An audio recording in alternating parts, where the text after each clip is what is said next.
నమస్తే, this is Sourya. Welcome to our channel. ఈరోజు మనతో పాటు సీనియర్ జర్నలిస్ట్ దాము బాలాజీ గారు ఉన్నారు. వారితో మాట్లాడతాం. నమస్తే సార్. నమస్తే సార్, అనసూయ గారు లేటెస్ట్గా ట్వీట్స్ ఒకటి వైరల్ అవుతూ ఉన్నాయి. కంటిన్యూస్ కూడా ఆవిడ ఫేస్బుక్లోనే అలాగే ఆవిడకి సంబంధించిన సోషల్ ప్లాట్ఫామ్లో ట్వీట్స్ చేస్తూ ఉన్నారు.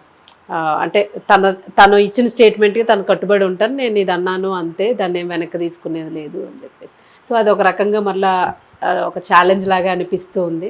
సో దీన్ని ఎలా తీసుకోవచ్చు అంటారు? పబ్లిక్ రియాక్షన్స్ కూడా అన్ని నెగిటివ్గానే వస్తూ ఉన్నాయి దాన్ని. మామూలుగానే అనసూయ ఏ ట్వీట్ చేసినా దాన్ని ట్విస్ట్ చేసి రకరకాల వ్యాఖ్యానిస్తూ ఉన్నారు. సో ఇప్పుడు అనసూయ ట్వీట్లు కూడా దమ్ముంటే రారా శివాజీ తేల్చుకుందాం అన్నట్టుగా ఆమె ట్వీట్ చేసిందని చెప్తున్నారు. నిజానికి ఆమె దమ్ముంటే రానో లేకపోతే తేల్చుకుందామనో ఛాలెంజ్ చేయలేదు, కానీ ట్వీట్లో ఎసెన్స్ అయితే అలాగా ఉంది. అంటే నన్ను ఎవరు ఆపలేరు, నేను భయపడను, నేను నా రూట్లో నేను ధైర్యంగా వెళ్తాను అన్నట్టుగా ఆమె ట్వీట్ చేసింది. అట్లాగే నా ట్వీట్లని రాంగ్గా ఇంటర్ప్రెట్ చేస్తున్నారు, నెరేటివ్ని మార్చేసి నేను చెప్పింది ఒకటైతే మీరు మార్చి దాన్ని ప్రచారం చేస్తున్నారు అనేది కూడా ఆమె చెప్తుంది.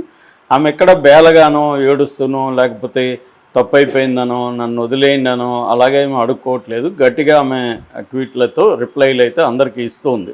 అందుకని వరుస ట్వీట్లు చేస్తుంది.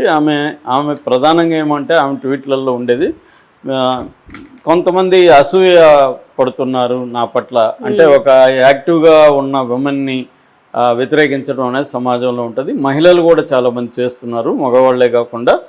సో ఇదేంటంటే బలమైన పితృస్వామ్యం మన సమాజంలో ఉంది కాబట్టి వాళ్ళు చేస్తారు. అలాగే ఒక డైనమిక్గా యాక్టివ్గా ఉన్న ఉమెన్ని ఇలాగ చాలామందికి నచ్చదు అలాగా ఉంటే అనేది కూడా మాట్లాడింది. అలాగే నా వయసు 40, నన్నేమో ఆంటీ అని పిలుస్తున్నారు, శివాజీకి 54, ఆయనేమో సారు గారు అని పిలుస్తున్నారు, ఇది వివక్షత కాదా అనేది కూడా ఆమె అడుగుతుంది. సో అంటే ఈమె అడిగేవన్నీ న్యాయమైన ప్రశ్నలే అండి, ఇక్కడేమీ ఇది లేదు. కాకపోతే ఏంటంటే ఆమె కావాలనే రెచ్చగొట్టినట్టుగా మళ్ళీ బికినీ వీడియోలు చేయడం, అది కొంత అవన్నీ మళ్ళీ చేయడం వల్ల జనాల్ని కావాలని ఇన్స్టిగేట్ చేసినట్టు అయింది. మామూలుగా సమాధానం ఇవ్వచ్చు, దీన్ని చర్చించవచ్చు. సో అంటే ఎప్పుడైనా కూడా ఏమవుతుందంటే సబ్జెక్టుని డిస్కస్ చేయాలి. ఇక్కడ చాలా మంది ఆమె చేస్తున్నది, ఆమెను వ్యతిరేకించే వాళ్ళు ఇంకా నీచంగా చేస్తున్నారు. ఇక్కడ యాక్చువల్ గా శివాజీ పక్కన ఉన్నారు, ఆయన సైడ్ అయ్యాడు. యాక్చువల్ గా ఇంత దీనిలో ఏమి ఆయన మెసేజెస్ అవి ఎక్కడ కనిపించట్లేదు. దీన్ని కంటిన్యూ చేస్తుంది, ఆడియన్స్ కంటిన్యూ అవుతుంది. అదేండి, ఇప్పుడు శివాజీ పక్కకి వెళ్ళిపోయి అంటే ప్రజలు వర్సెస్ ఆమెగా మారిపోయింది. ఆమె శివాజీ ఒకసారి నీ రుణం తీర్చుకుంటాను అనేది చెప్పాడు, అక్కడితో శివాజీ ఇంకేం మాట్లాడలేదు, ఆమెను ఉద్దేశించి ఏం మాట్లాడలేదు. కానీ ఆమె టార్గెట్ అయిపోయింది. ఇప్పుడు ఆమె టార్గెట్ అయిపోయి జనాలకు, ముఖ్యంగా తెలుగుదేశం జనసేన కార్యకర్తలు కావచ్చు, లేకపోతే చాలామంది సామాన్య ప్రజలు కావచ్చు, వాళ్ళందరూ కూడా ఆమెను టార్గెట్ చేస్తున్నారు. ఆమె ఏదో విలన్ అయినట్టు. ఆమె వల్ల ఎవరికేం నష్టం జరిగింది? ఫస్ట్ ఆఫ్ ఆల్ ఆమె బట్టలు ఆమె వేసుకుంది, సరే, అది చర్చించవచ్చు. అలా పిల్లలతో నువ్వు వెళ్ళొచ్చా అనే విషయాన్ని చర్చించవచ్చు, దానికి సమాధానం ఉంది. ఇప్పుడు ఫర్ ఎగ్జాంపుల్ కేరళలో ఒక ఆవిడ ఫాతిమా అనుకుంటా, న్యూడ్ బాడీగా పిల్లలతో పెయింటింగ్ వేయించుకుంది, చిన్నపిల్లలే, వాళ్ళతో న్యూడ్ బాడీ. అది కూడా కోర్టు వరకు కూడా వెళ్ళింది, కోర్టు కూడా ఆమెను సపోర్ట్ చేసింది. సో అది మామూలుగా పిల్లలతో పేరెంట్స్ న్యూడిటీ ఎప్పటి వరకు ఉండాలి ఏంటనేది అది ఇంటర్నేషనల్గా డిబేట్ జరుగుతుంది. అంటే మన పిల్లలు పెద్ద, ఫర్ ఎగ్జాంపుల్ మొన్న ఒక 10 ఏళ్ల పాపకి వాళ్ళ తండ్రి స్నానం చేయించచ్చా లేదా అన్న ఒక చర్చ జరుగుతుంది. అలాగే చాలా విషయాలు చర్చ జరగచ్చు. అవి దాన్ని మనం ఏదో మోరల్ యాంగిల్లో తీసుకునేవాల్సిన అవసరం లేదు. అంటే ఎప్పటి వరకు తల్లిదండ్రులు న్యూడ్గా పిల్లల ముందు ఉండొచ్చు అనేది ఒక అంశం. కానీ ఇక్కడ అది చర్చ చేయొచ్చు, కానీ ఆమెనేదో ఒక నేరస్తురాల్లాగా ఆమెదో సమాజాన్ని విచ్ఛిన్నం చేస్తున్నట్టు అంటే ఏమైపోతుంది? ఇది స్త్రీల ఈక్వాలిటీ మీదే జరుగుతుంది, మగవాళ్ళ ఈక్వాలిటీ మీద జరగదు. మగవాళ్ళు బట్టలు లేకుండా పోతున్న చాలా చోట్ల న్యూడ్గా ఉంటారు. అట్లాగే ఒక్కొక్క కల్చర్లో, ఇప్పుడు ఆస్ట్రేలియా కొన్ని దేశాల్లో న్యూడ్ బీచ్లే ఉన్నాయి, పిల్లలు పెద్దలు అందరూ న్యూడ్గానే ఉంటారు అక్కడ. సో అది ఒక కల్చర్. అక్కడ పోయినప్పుడు ఇండియన్స్ కూడా అక్కడ అలాగే ఉంటారు. ఇండియన్స్ టూరిస్టులు వెళ్తారు అక్కడికి, వీళ్ళు కూడా బట్టలు వెళ్తారు. అంటే అసలు బట్టలతో అలో చేయరు కొన్ని బీచ్ల్లో. కాబట్టి ఇక్కడ డిఫరెంట్ ఇవి ఉంటాయి, చర్చించవచ్చు. కానీ దీంట్లో ఏమవుతుందంటే ఒకరిని విల్లిఫై చేయడం అనేది, ఒక విలన్లాగా ఆమెని క్రియేట్ చేయడం కనబడుతుంది. దాంతో ఆమె ఇప్పుడు శివాజీని వదిలేసి ఆమె వీళ్ళకి సమాధానాలు ఇవ్వడం, వీళ్ళకి ఛాలెంజ్లు చేయడం అనేది జరుగుతుంది. ఇది ఫైనల్గా ఏమీ జరగదు. వీళ్ళు వచ్చి ఆమెను చేసేది ఏమీ లేదు, ఆమె వచ్చి వీళ్ళని చేసేది ఏమీ లేదు. కొంతకాలం తర్వాత ఇంకొక ఇష్యూ వస్తుంది, జనాలు వెళ్ళిపోతారు. అంటే మనకి ఈ మధ్యకాలంలో సోషల్ మీడియాకి వచ్చినాక ఏమైందంటే ప్రతిదాన్ని మోరల్ యాంగిల్లో తీసుకొని జడ్జిమెంట్లు ఇచ్చేయడం అనేది క్లియర్గా జరుగుతుంది. చాలామందికి వాళ్ళ ఇంట్లో స్త్రీలను కంట్రోల్ చేయలేరు. వాళ్ళ పిల్లలో లేకపోతే భార్యో చెల్లిలో వాళ్ళ మాట వినరు. ఆ కోపంతో బయట వచ్చి తీర్చుకుంటుంటారు.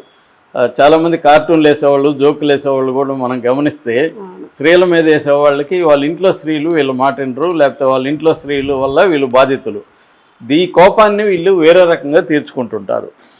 సో మనం అంటారు కదా, భార్య బాధితుడు కాబట్టి ఆయన ఫిలాసఫర్ అయ్యాడని. అలాగా చాలామందికి రకరకాల కారణాలతో వ్యతిరేకిస్తారు. ఇక్కడ ఓన్లీ బట్టలు వేసుకోవాలా లేదనేది కాకుండా ఆమె పట్ల రకరకాల కారణాలతో వ్యతిరేకిస్తుంది. మనకి మామూలుగా ఒక సామెత ఉంది, అందని ద్రాక్ష పుల్లనని. చాలామంది సినిమాల్లో ట్రై చేస్తారండి. సినిమాల్లో రానప్పుడు సినిమా వాళ్ళని తిడుతూ ఉంటారు వాళ్ళు. నేను పర్సనల్గా కూడా చూశాను. సినిమాలో నాకు పలాని వేషం ఇప్పించాను, లేకపోతే అసిస్టెంట్ డైరెక్టర్ పెట్టాను నన్ను అడిగిన వాళ్ళు కూడా ఎవరి దగ్గర అయితే పెట్టమన్నారో ఆ డైరెక్టర్ని బూతులు తిడతా మళ్ళీ పోస్టులు పెడుతుంటారు. సో అంటే వీళ్ళకి రాలేదు కాబట్టి ఇలాగ రకరకాల కారణాలతో స్పందిస్తుంటారు. ఆమెకు కూడా అవి తెలుసు కాబట్టి ఆమె వెనకడుగు వేయదలుచుకోలేదు. ఆమెకు సపోర్ట్ కూడా కొంత ఆర్జీవి లాంటి వాళ్ళు, తర్వాత ఆయన ప్రకాష్ రాజు కూడా పెట్టాడు కదా, మోర్ పవర్ టు యూ, నువ్వేమి తగ్గద్దు, stand tall, we stand with you, అవన్నీ కూడా పెట్టాడు ఆయన. సో అలాగా ఆమెకు కూడా మద్దతు ఉంది కాబట్టి ఆమె కూడా గట్టిగా మాట్లాడుతుంది. అట్లాగే ఉమెన్ కూడా ఆమె కొంతమంది మద్దతు తెలియజేశారు. సో అందువల్ల ఆమె కూడా ఏంటంటే తను క్లియర్గా ఒక విషయం అయితే చెప్తుంది. అదేంటంటే నా చాయిస్, నేను బట్టలు ఎలా వేసుకునేది నా చాయిస్, అది లీగల్గా ఇబ్బంది కానంత వరకు నన్ను ఎవరు నియంత్రించే హక్కు ఎవరికి లేదు. అట్లాగే నేను నాలాగా అందరూ బట్టలు వేసుకోమని నేనేం చెప్పట్లేదు. నేనేమన్నా అందరూ నాలాగే బట్టలు వేసుకోండి, మీరు చీరలు కట్టుకోవద్దండి అని కానీ నేను అందరికి పిలిపిస్తే నన్ను మీరు విమర్శించవచ్చు. అది కూడా నేను చేయట్లేదు. నా పర్సనల్గా నేను నా ఫ్యామిలీతో ఉన్నప్పుడు వాళ్ళందరికీ ఇష్టమైనప్పుడు నేను వేసుకుంటున్నాను. అది మీకేం సంబంధం, మీరెవరు నన్ను నియంత్రించడానికి అనేది ఆమె అడుగుతుంది. సో అట్లాగే నేను శివాజీని నువ్వు ఇలాగ వేసుకో, నువ్వు పంచి కట్టుకో, నువ్వు బొట్టు పెట్టుకో, పంచి కట్టుకొని పాత స్టైల్లో ఉండు అలా నేనేమన్నా అన్నానా? నేను అడగట్లేదు కదా, అతనెవరు నన్ను అడగడానికి అనేది ఆమె చెప్తుంది. ఇది లాజికల్గా కరెక్టు. కానీ మోరల్ యాంగిల్లో రకరకాల స్టాండ్లు తీసుకుంటారు. చాలామంది చీర కట్టుకునే వాళ్ళకి జీన్స్ ప్యాంట్ వేసుకునే స్త్రీలు అంటే నచ్చకపోవచ్చు. సో జీన్స్ ప్యాంట్ వేసుకొని ఫ్రీగా ఉండే వాళ్ళకి ఈ చీరలు ఎలా కట్టుకొని 24 hours చీరలు ఎలా ఉంటుందబ్బా అనిపించవచ్చు. మనకి చాలామందికి బొరకా వేసుకునే వాళ్ళని చూస్తే వీళ్ళు ఎలా బొరకాలు ఈ ఎండల్లో చెమటలుగా వేసుకుంటారు అనుకుంటాం. వాళ్ళకి అలవాటు అయిండొచ్చు. కాబట్టి రకరకాలుగా ఉంటాయి, రకరకాల పాయింట్ ఆఫ్ వ్యూలో మాట్లాడుతుంటారు. ఇక్కడైతే శివాజీకి ఆమె ఏమీ ఛాలెంజ్ చేయలేదు. శివాజీకి కాకుండా జనాలతో కొట్లాడుతుంది ఆమె. అంటే కొట్లాడుతుందంటే డిఫెండ్ చేసుకుంటుంది.